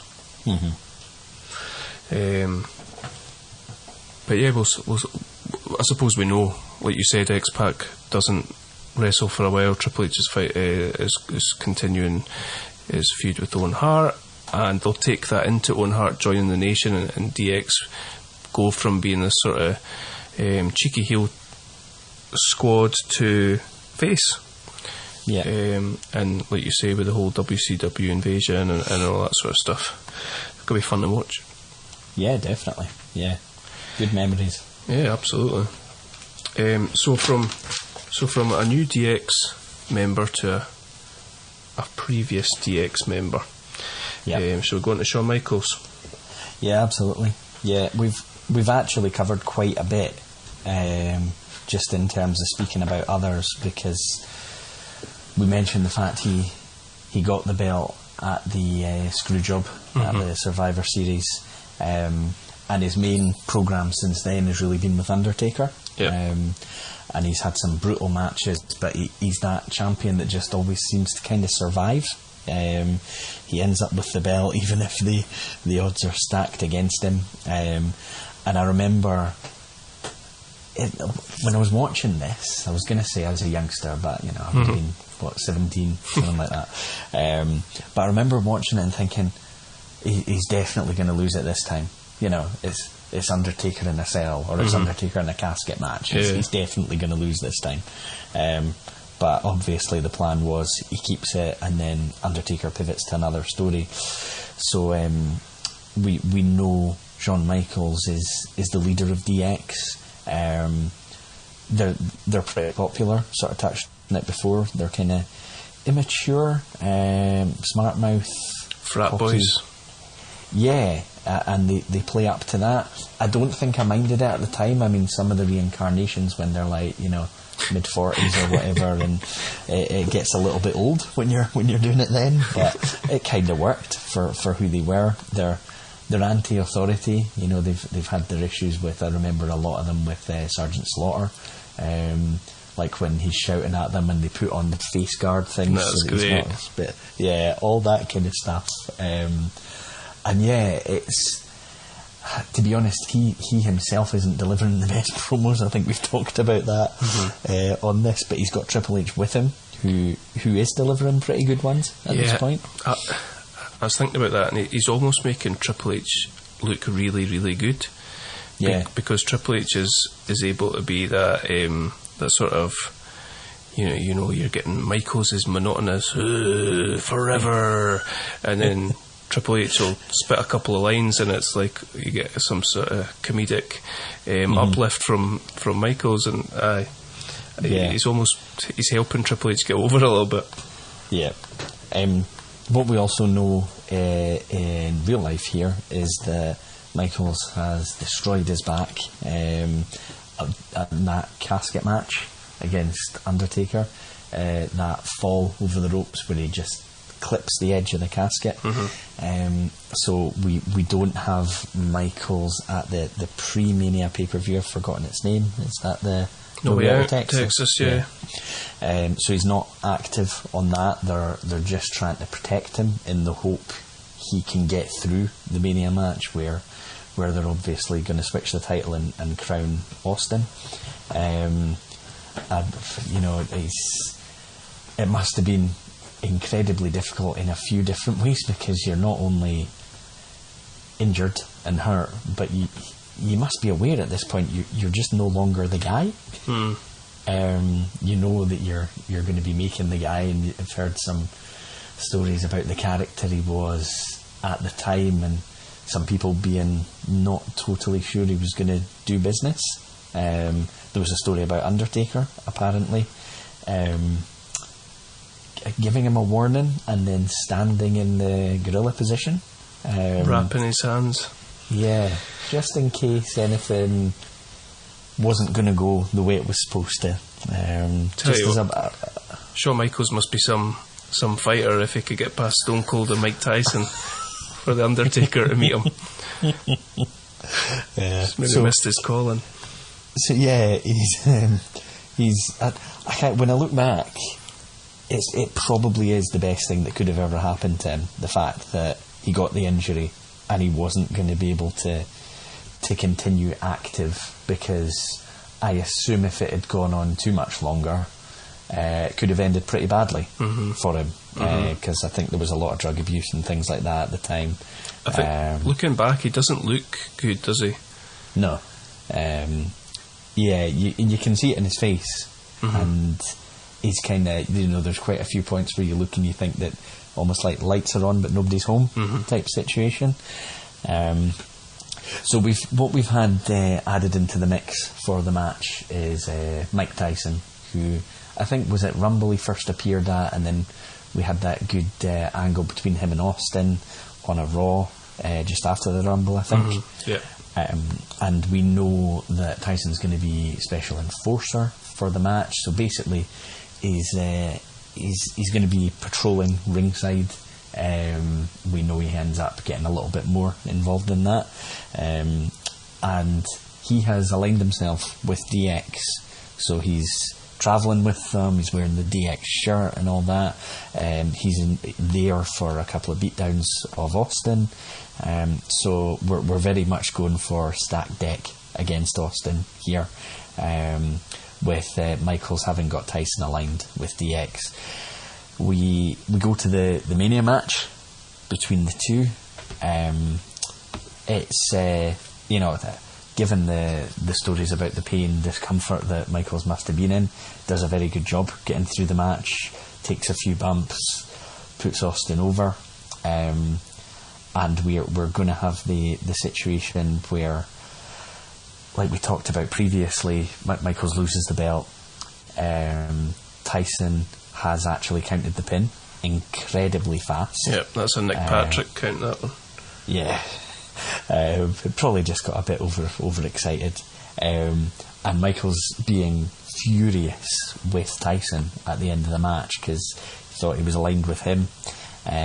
He gets in Tyson's face, delivers a little slap to Tyson, and then gets KO'd.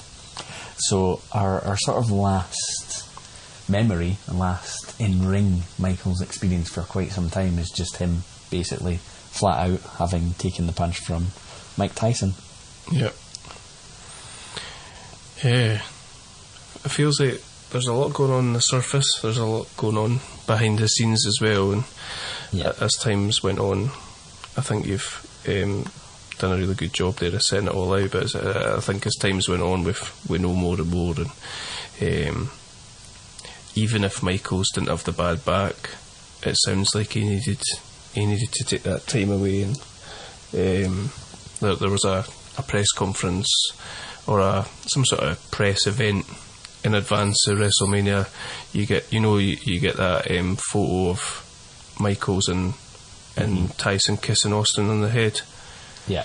From what I've heard and read, Michaels was not up for going out and doing that at all, and it took them hours to convince him to do it. As well, when he gets hit with the punch from Tyson, they don't really show it on camera, but I don't think he sells it. Sorry, he sells it. He sells the punch, but he's then smiling on the ground. And apparently Austin or Tyson was supposed to drape the 316. But I don't know if he does. One of them puts a 316 t-shirt over his face, maybe. And Michael's apparently furious about that as well, and grabs it and throws it off his face. Takes that as disrespect and all this. He's like, we know enough about Michael's up to this point about his questionable personality and behaviour, and how much that is influenced by drugs and whatever else. I heard quite, I can't remember what it was on, documentary or something like that he also had issues with the way Triple H spoke the night after. Oh really?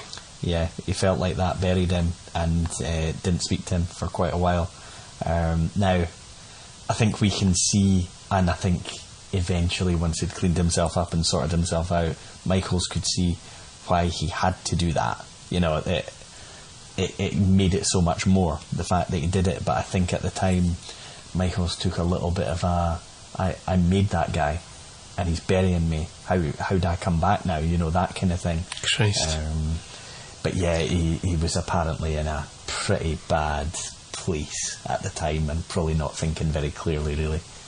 It's really interesting that between this sort of questionably behaving, drug-addicted egomaniac and Bret Hart, that Vince decided to choose Shawn Michaels.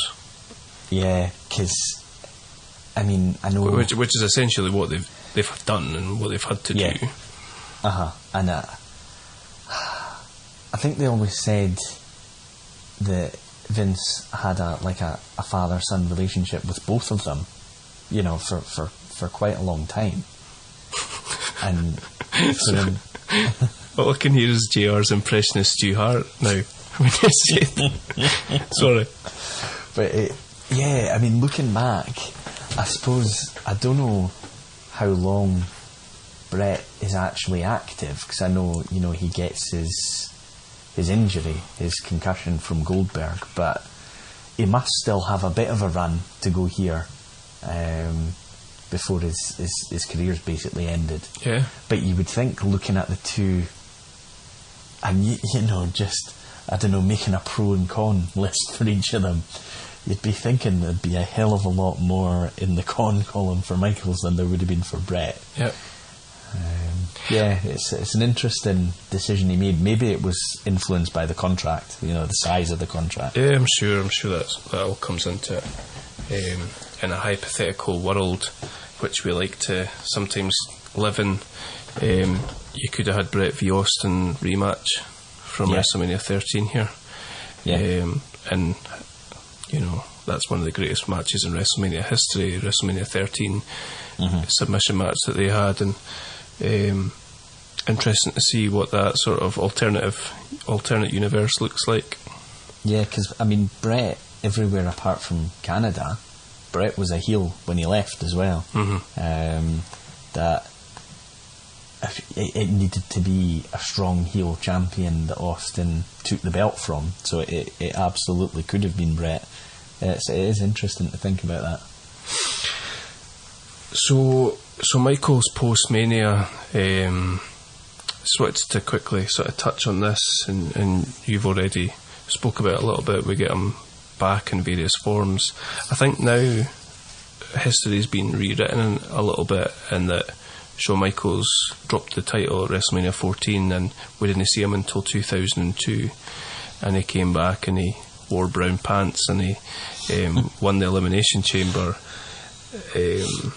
And I think it's you know, like, obviously WWE's the ultimate in rewriting history to suit themselves, but you know, like, we get him back in, I think, July time. We get him back on commentary in July. You mentioned him being in commissioner. I think around about November time he takes over from Slaughter as commissioner, and he's in and out, and you know, like, I think around about WrestleMania, I remember him being involved in WrestleMania 15, I want to say. So I definitely think history's been rewritten about this guy who had a personality issue, and he had the bad back. He got himself fixed up, and he found God, and he's the greatest guy all time now. And it's just not that accurate.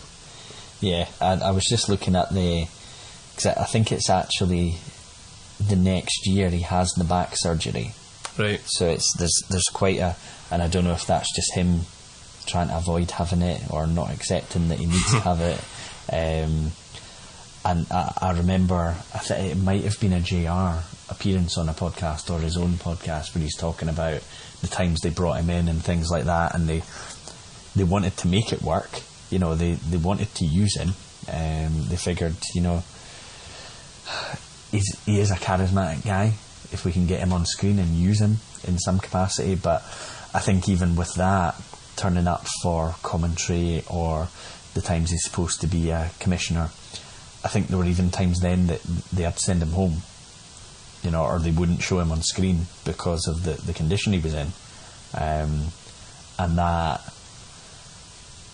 that made them think, well, is it worth it? You know, is it worth trying to bring him back? And I think it took him, you know, they talk about, I've read one of his books actually, and he talks about, you know, you kind of need to hit rock bottom, and in an ideal world, the point right at WrestleMania 14 is when he would have hit it, but it took a while. Really?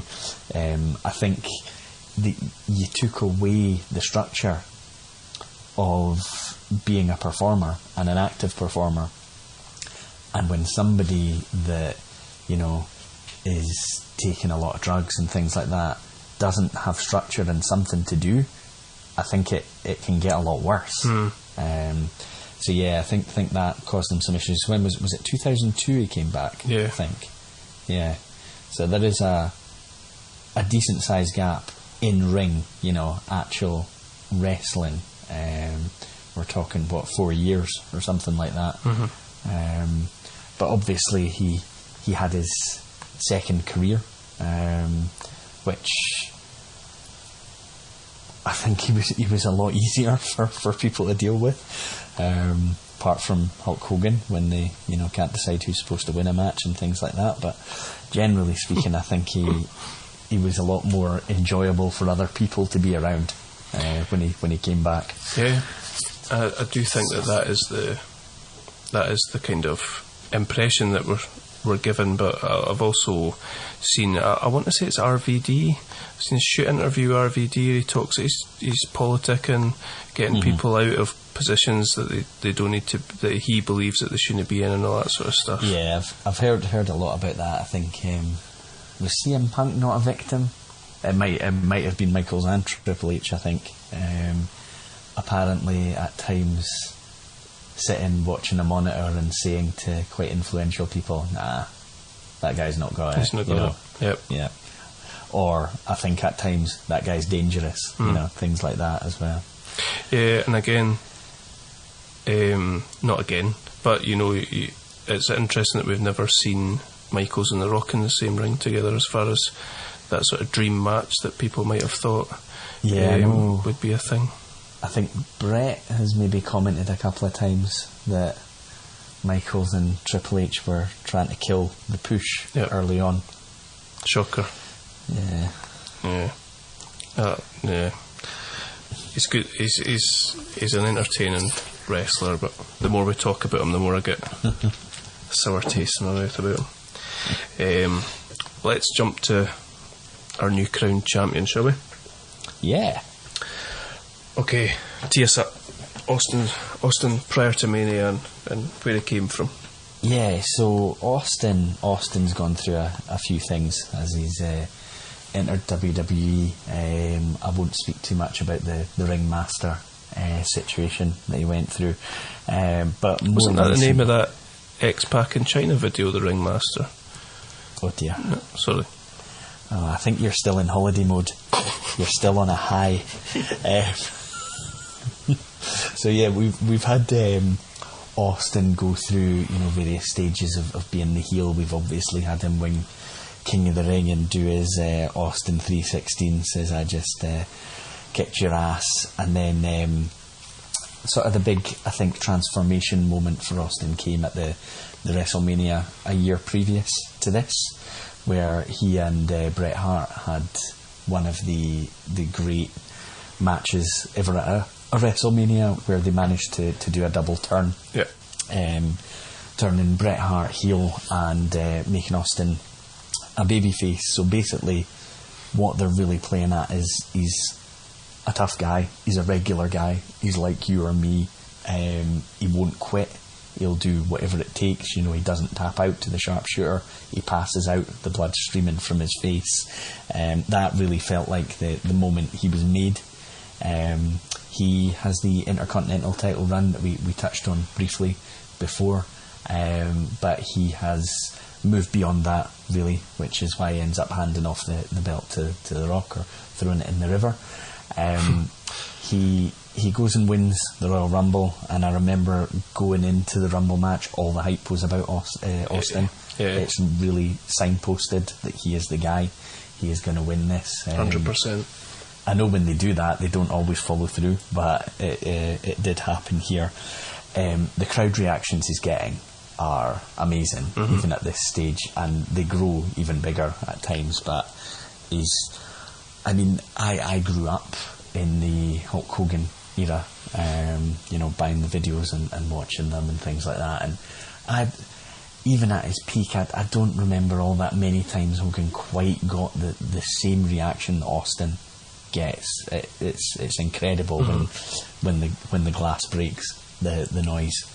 I think you've got a kind of rowdier crowd during this. Yeah, that's fair. This era, but obviously it mirrors Austin's attitude. No pun intended. So I agree with you as far as the crowd reactions are insane. Yeah, a lot of kids in the Hogan crowd as well, but probably aren't shouting the same way that the Austin ones are. Stupid Edge in the front row. We've got Austin's gone through a really good program with the Hart Foundation as well, which, you know, it wasn't just the one match against Brett. Some of that stuff was fantastic. Yeah. And yeah, he's the Rumble winner, so he is the guy who gets the title shot at WrestleMania. And it, you know, you'd have to be tuning in for the first time ever, I think, not to realise that he is the guy going forward. They're going to put it on him. There has, I think, started to be some interaction with McMahon at this point. Mm-hmm. McMahon, who has been basically the on-screen heel character since he gave the interview in particular after the Screwjob, where he's, you know, doing his Brett screwed Brett and all that. So he's acknowledged as the owner. Everyone basically knows he's in charge, and everyone also is given the impression, certainly on the pre-TV for Mania, that McMahon doesn't want Austin as champion, because he's not going to work with him. He's not going to change his ways. They have Slaughter, I think, puts him in an impromptu match against The Rock. Says the night before Mania. Yeah, the week and before. says that if he doesn't compete, his Mania match will become non-title. Yeah. But Austin's given a stunner to poor Slaughter. That guy was just passing the message on. Yeah, so we've got a match between Austin and Rock. That's quite good fun. But yeah, you can be left in no doubt from watching the build to all this. He's the guy. He is going to be the top of the card star moving forward for the foreseeable future.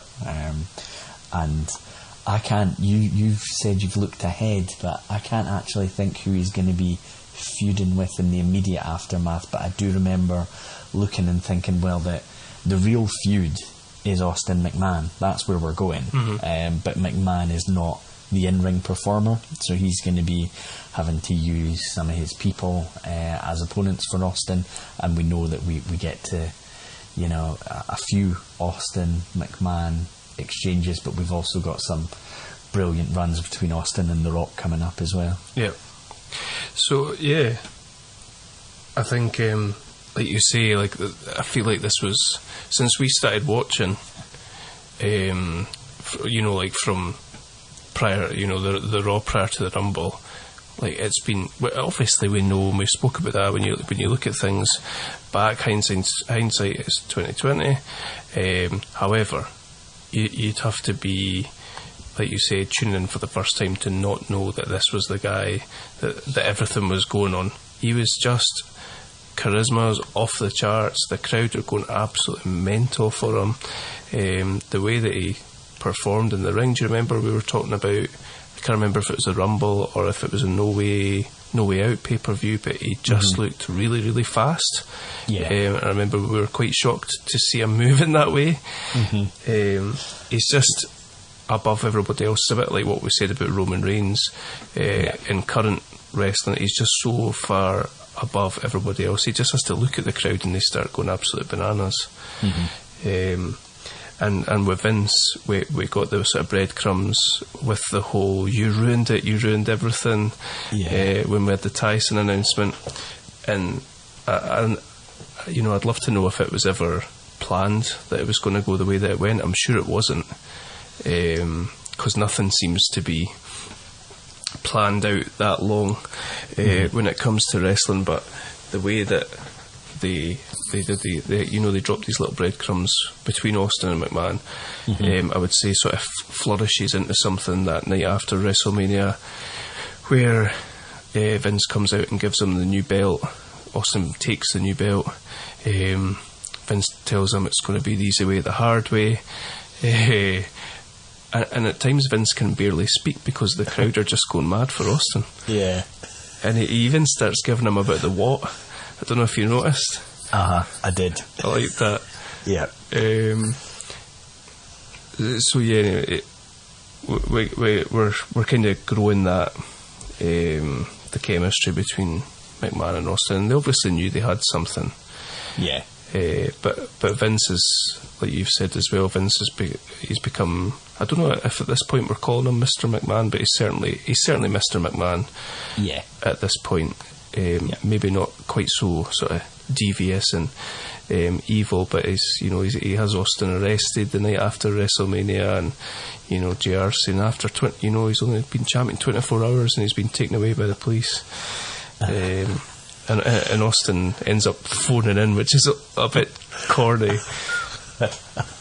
Yeah, I was laughing watching that, because it is corny, but I don't know. There's something about the whole story and the character. It just works in ways that others didn't and don't. There's even when I actually had a memory of an exchange between them where it was we're going to do things the easy way or the hard way. I couldn't have remembered it was here, but it is. But there's an exchange between them where Austin basically gets McMahon to tell him that he loves him. That's right. That's this conversation now. Yeah, and Austin says, after a little bit of exchange and mocking, says, "Okay, hotshot, I love you too." And that just got me. I was laughing at it, and it's just such a it's a throwaway line. It's nothing, but in the exchanges between these two, it just really works. Definitely. I like when Vince calls him a swell guy. I think you're a swell guy. Yeah, perfect wording there. I don't even know why. It just brilliant. So you're talking about where does Austin go for here? Obviously, like you said with the rocket is strapped to Austin. He can go wherever he wants, basically. Yeah. The only sort of issue, the glaring issue that we have, is that who's challenging him now that Michaels is out of the picture. Mm-hmm. You may have come away from this Raw thinking that Triple H is now the number one heel on on the roster. Apart from that, we talked about Kane and how that doesn't really fit. Do you want to know who's facing it Unforgiven? Yeah, tell me. So Triple H obviously smashes up Cactus Jack. Yeah. I assume he goes away for a little bit, and Vince brings him back as Dude Love. Okay. So it's Dude Love versus Stone Cold. I think he only comes back maybe the Raw before the pay-per-view or something like that. Right. And you have like Vince. I've just randomly recently seen a clip of this. You've got Vince and Foley on the top of the bit where they come out, and there's two girls and they're all dancing together, and Austin is stood in the ring and he's like biting his tongue in his cheek trying not to laugh. It's really funny. I hope that's on that Go Home Raw. It's awesome. Austin Dude Love. Okay. I'm surprised, but I do remember that being a programme. So, and it probably is a bit of necessary filler. Mm-hmm. It could be anyone, basically, because like you say, Austin's on such a streak that it almost doesn't matter coming out of Mania who's opposite him. Mm-hmm. But they have a bit of history between them anyway. So there's probably a little bit of a natural story to be found there, but it's not a name I would have guessed, but I did know that they had a programme together. You kind of need to just... An ideal situation here would be having 5 or 6 candidates and line them up and Austin run through them. Yeah. But it's maybe worked in their favour that they don't have that, and that's, like the Austin McMahon storylines come out of that. Yeah. So we were talking about WWF breaking the WCW ratings.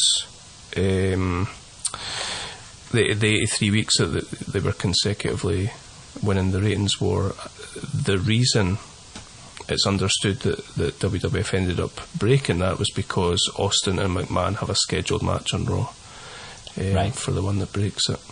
Okay. Is that the hand tied behind the back thing? Ooh, no idea. Not sure. It might be, yeah. Because I remember they were scheduled to, and then they replayed some sort of clip where Austin says, "I could beat you with a hand tied behind my back." Okay. So, then that happens, and that might even be where Dude Love gets introduced. Actually, I'm sure that'll all come together. Interesting. Yeah, cool. I'm definitely looking forward to watching that next pay-per-view. Yep.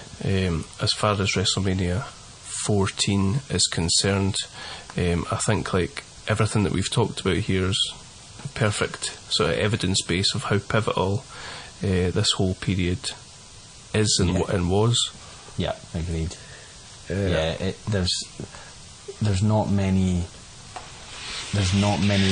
sort of Raws that I can think of, or even any kind of shows I can think of where the sort of reset button felt quite as significant as it did. It felt like, okay, here's your main players, and these guys are going to dominate the show. They're all going to have their own path. They're all going to have their own stories, and it feels like they very quickly went from having a huge gap from the top of the card to a few guys that can get there. Yeah, absolutely. And King even references something about that. He says, what a night we've had. We've got a new leader of the nation. We've got a new formation of DX. We've got a new champion and all that sort of stuff. Yeah. I kind of think of another Raw after Mania that sticks in my mind more than this. Couldn't you? I remember there's been somewhere where like one big thing has happened, but not where it feels like three pretty significant things happened all in the one show. I can't think of anything that comes close, to be honest.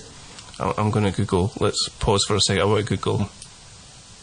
Okay, after a very quick Google, we've got Bleacher Report's top 10 best WrestleMania, post-WrestleMania WWE Raw moments. So, Adam, let's take a look and see what they've got. Number 10, Stone Cold Steve Austin and Triple H Align, 2001. Okay. Like that. Still no better. The Rock and John Cena set the date for WrestleMania 28. Come on. 2011. Goldberg makes his WWE debut, 2003. That was after WrestleMania 19. Mankind makes a first impression against Undertaker in 1996. Okay. DX is under new management, that's what we just talked about. Ultimate Warrior addresses his legions of fans, April 2014. Didn't he die the same day or like the next day or something? I think it is, yeah. Come on. It was like the next morning or something like that. Number 4, Dolph Ziggler becomes world heavyweight. Okay, whatever. Number 3, 2010, Shawn Michaels has left the building. Did he retire after getting beat by the Undertaker? He'll have had his match and they probably came out and did a speech or something. Number 2, 2012, Brock Lesnar returns. I'm guessing that must have been pretty big. That was big, actually, to be fair, but it'll have been the only thing that happened on that show. So the Rock must have beat John Cena the night before, and then Brock Lesnar came out. But that must have been pretty cool. Yeah. And number 1, 2008, Ric Flair retires. I think I'll stick with this being the best ever post-Mania Raw. Okay, Bleacher Report. No. Bad. Me too. Oh well, that was a lot of fun to do a sort of different way of thinking. It certainly impacted on the way that I watched it and all that sort of stuff. So it was a lot of fun. Yeah, that was good. And I think it solidifies its place in our top fives as far as 80s and 90s WrestleManias are concerned. Yeah, definitely. Do you think overall, where does WrestleMania... I'm just asking you off the top of your head, so apologies, but like overall, where do you think it sits? Top 5? Yeah. As a WrestleMania, yes. I think if you look at the whole, like say the 3 shows we watched, like together, it feels more significant than it does just as the one show. It's very difficult to think about that show and not think about what happens the night after and because I think you can look at it and say it's a top 5 Mania, which I'm pretty comfortable saying just based on the show itself, but add everything else in, it's maybe the best sort of, don't know how to describe it, the best couple of weeks that any other top 5 WrestleMania would have incorporated. I think it stands above any of the others. Yeah, no, totally agree. Love it. Who knew that Sean Waltman would be up there in our top 5 moments ever in WWF? Yeah. Dropping certainly names. Certainly not me at the first time that I saw him come out, but you have to roll with the punches and change your opinions as you go. The originator of the pipe bomb. Yeah. X-Pac. Yeah. And what's his... do you know, I think on our last episode I kept calling Joey Styles Jerry Styles. Yeah. So, top 3 pipe bombers. X-Pac, Joey Styles, and that other guy. What's his name? Phil Brooks. The esteemed actor. Phil Brooks, off Girl on the Third Floor fame. So that's us for March for WWF. Up next, Adam. Yep. How does this tickle your fancy? Listen to this. I must admit, I've looked at the card. Listen to this. Eddie Guerrero versus Booker T. Yes. Conan versus Juventud Guerrera. Yes. Malenko v Jericho. Yes. DDP versus Raven versus Benoit. Yes. Kevin Nash versus a Giant. Yes. Kurt Hennig versus Bret Hart. Yes. Hall v Sting. Yes. Hogan Savage. Yes. And then I noticed you skipped past one. I did didn't I? notice. Yeah. What one? Lex Luger against Scott Steiner. Oh shit, so I did. I wasn't sure if you'd deliberately done that, just because I might not have said yes. There's another match on the card that I wasn't aware of, which I don't think is previously planned, maybe. Okay. Is it maybe a Hogan Yokozuna sort of affair? Okay. I don't know. I'm intrigued, because I must have seen this at some point, but I don't remember it. There's also a huge promo here, actually, slipped in between some of these matches. JJ Dillon responds to the Giant. Fantastic. What we need. Mean Gene is staring at. He's managed to escape one of these dorms, these fraternity houses, and he's staring at him with some serious intent. I'm looking forward to this. Oh, what a show! Yeah. Do you think they're trying to rival WrestleMania with how stacked this is, or do you think it's just where the chips have fallen? I think we've talked before about the fact they've, player for player, they've got more talent, they've got more depth. This card shows it. Mania was really good for the quality that was in there, but there's nowhere near the depth of talent that there is here. No, it'd be interesting to see how it compares as a standalone card. It looks incredible. I've now got the fear that every match there'll be a run-in. Oh God. But I think that the last WCW show we watched we enjoyed, didn't we? So we did. Keep the positive vibes going. What was that again? Was it World Super War Brawl? Oh, Super Brawl, you're right. Yeah. Oh, I'm excited. I'm going to watch that tonight. Oh. Then forget everything. And then have to watch it again. Yes, see? And then not want to. That's WCW. Jericho's on there as well. Yeah, Jericho Malenko. Yeah. That's potentially a really good match. Yeah. Amazing. Okay, we'll see in 2 weeks for that. I'm kind of wait. Awesome. Looking forward to it. If you enjoyed our take on WrestleMania 14, please hit us up on Instagram at Outlaws Pod. Please help me get more than one like whenever we post anything. That'd be really appreciated. I'm talking to you, Pat. And I'm going to go away and look for a little clip of JR talking to Stu Hart to put at the end of the podcast. Adam, it's been a pleasure. Yep, really enjoyed this. This was good. We will speak again in 2 weeks for Uncensored. Excellent. Until then, take it easy. And see you then for episode 80.